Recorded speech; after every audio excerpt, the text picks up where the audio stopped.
Good evening. I'm Mel Eby with the shelter, 480 West Tennessee Street, with them since 1989.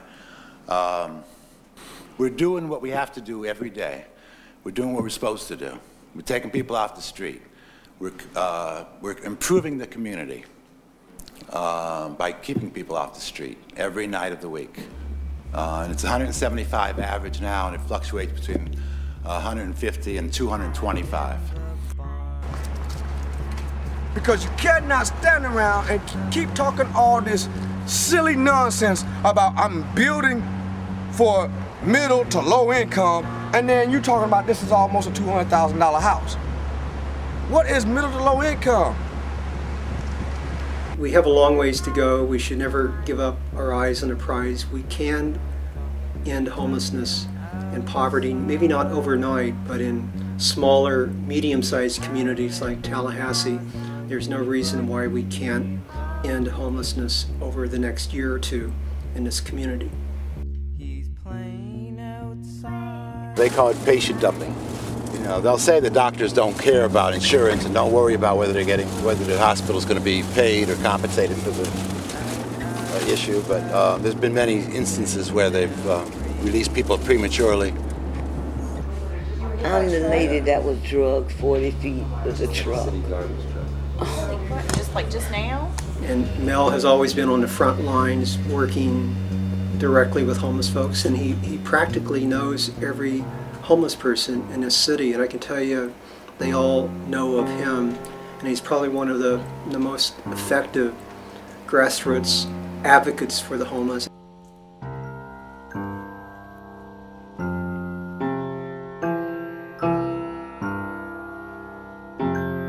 You can see on camera how a person can be misdiagnosed as schizophrenic when he's actually coded to the satellites.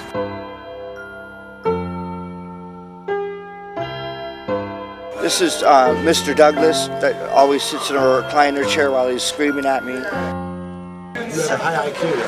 Huh? You have a high IQ. Oh no, I got like learning disabilities and stuff, but I'm really creative. Watching flowers grow. They're gonna make me take medication. They'll make me stay in there. They'll lock me down.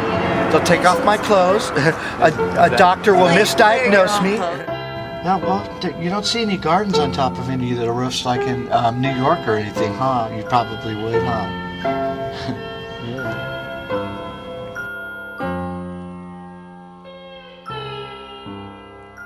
Standing in the road.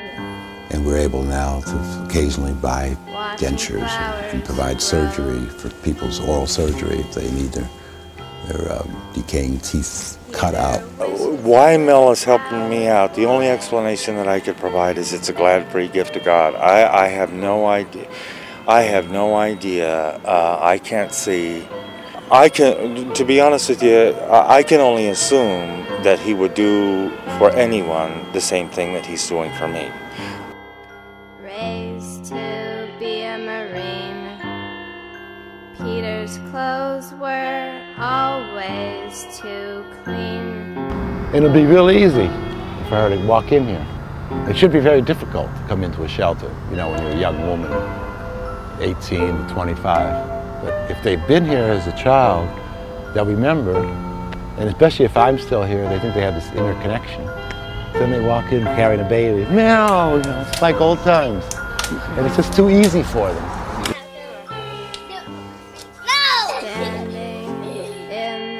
And it's nothing more than an academic exercise.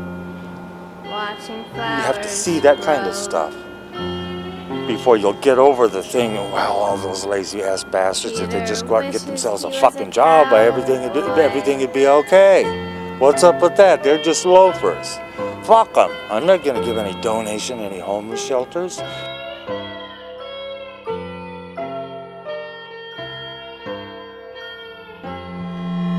Oh, America is this, America. No, America's a whole lot of things, but the one thing we ain't nothing about is finishing what we start. It's easier to help somebody you know. There's not a lot of people waiting to do what you're going to do. You know, It's just there to be done. And maybe nobody's going to do it if you don't. So that's what makes it important that you do it. I just want somebody to understand me for who I am. Life is funny, people are funny. You live so long, your health stays good so long.